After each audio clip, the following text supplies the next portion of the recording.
It's an arts organization focused on supporting contemporary Black and Brown artists and opening doors to artists of color worldwide. As senior arts correspondent Jeffrey Brown reports, Indigo Arts Alliance is doing all of this from its home in an unlikely place, Maine. It's part of our arts and culture series, Canvas. And we are walking on your poem. Yes, we are. But you want us to. Yes, that's the point. A walk in the coastal Maine botanical gardens with poet Arisa White, who was commissioned to create a work within this natural setting. Her response, a mirror poem or palindrome that can be read forwards or backwards, step by step. So you actually get to determine the pace of your reading and the pace of your contemplation. Now an associate professor of English at Maine's Colby College, White credits the Indigo Arts Alliance, where she was an artist in residence, with helping her adjust to her new surroundings. I moved here in 2018 from the San Francisco Bay Area, but originally from Brooklyn, New York, and sort of left these huge communities, these major cities. And very diverse places. Absolutely diverse in all sorts of amazing ways. And so there was that sense of isolation, and Indigo Arts Alliance felt like a hub. It is a home for me. It gave me a way to connect to different artists throughout the state. And so I felt like I had a place as a result. In fact, this day at the Botanical Gardens in Boothbay, Maine, was part of a 3-year partnership with Indigo. Welcome, everyone.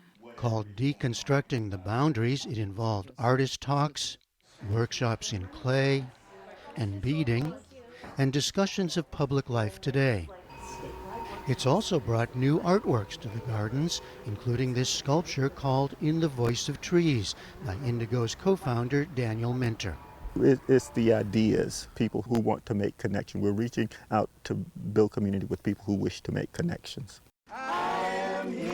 It was Daniel's wife and Indigo co-founder Marcia Minter whose work first brought the couple to Maine in 2003, when she was recruited by LL Bean as a marketing executive.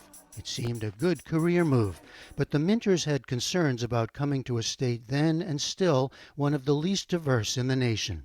And at a point where the conversation got serious, I said to the recruiter, I can't move someplace where my son is not going to see someone that looks like him.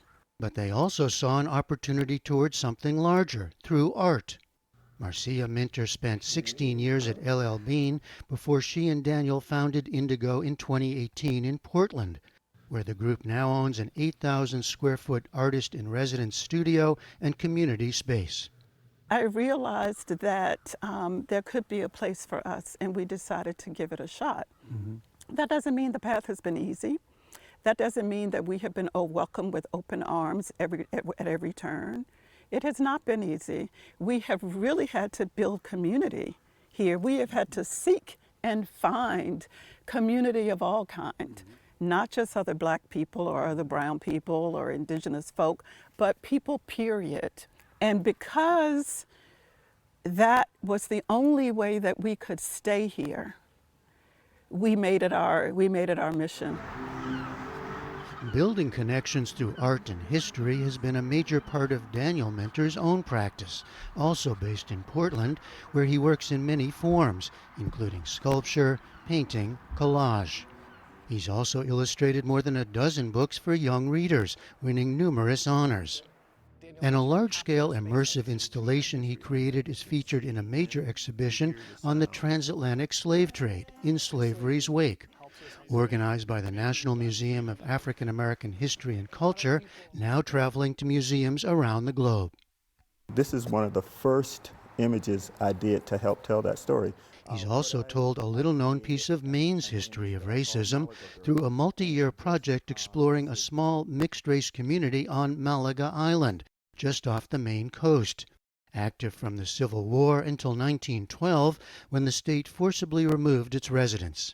I sought uncover this history, yes, and also connect this history. So we know the story. We know this. We just don't know that it was happening in Maine. We just don't know that it was happening this far north. But why? I mean, why as an artist? I mean, why take on that story through art? Because it is the responsibility of an artist to make the unseen seen. To that end, Indigo also supports scholarly research and archival projects to study and preserve the work of artists of the past, and most prominently offers time, space, and future connections through its residency programs for Maine artists such as Candace Gosta, as well as artists from further afield, such as Aisha Tandiwe Bell, who works with a variety of materials, including clay. For this particular project, I was looking at how mythology and parables are created and where their foundations are. Bell, who lives and works in Brooklyn, has had other artist residencies. Indigo, she says, offers a special kind of comfort and energy. Especially in the art world, it's a very small brown and black community, right? So often when you're in those spaces, you are one of or the only, you know? I think you're often, if not always, thinking about how you present yourself, your work, in a different, it's just a different level of self-consciousness and awareness in those spaces.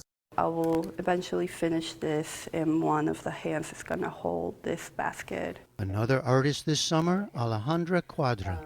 But with a real message here. Yeah, with a message. Don't break. Don't break. Born in Peru, raised in Massachusetts, where she still lives, Quadra says art has always been her way of responding to the world around her, especially with all that's impacting her community now. It's hard times, and it's challenging times. And I think as an immigrant, I feel it. And again, I think it goes back to feeling like I have a voice when I'm voiceless.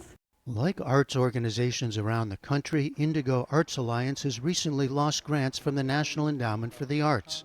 Daniel and Marcia Minter say it now depends on robust individual and private foundation donor support. Does your work change at a moment like this? Oh, no. No, it doesn't change. It becomes more important. Yeah, it becomes. It just is a testament to how important that work is. And also how the people that are so frightened by the global majority are so in need of places and spaces like ours, because we are their opportunity to learn a lot about who they are. For the PBS NewsHour, I'm Jeffrey Brown in Boothbay, Maine.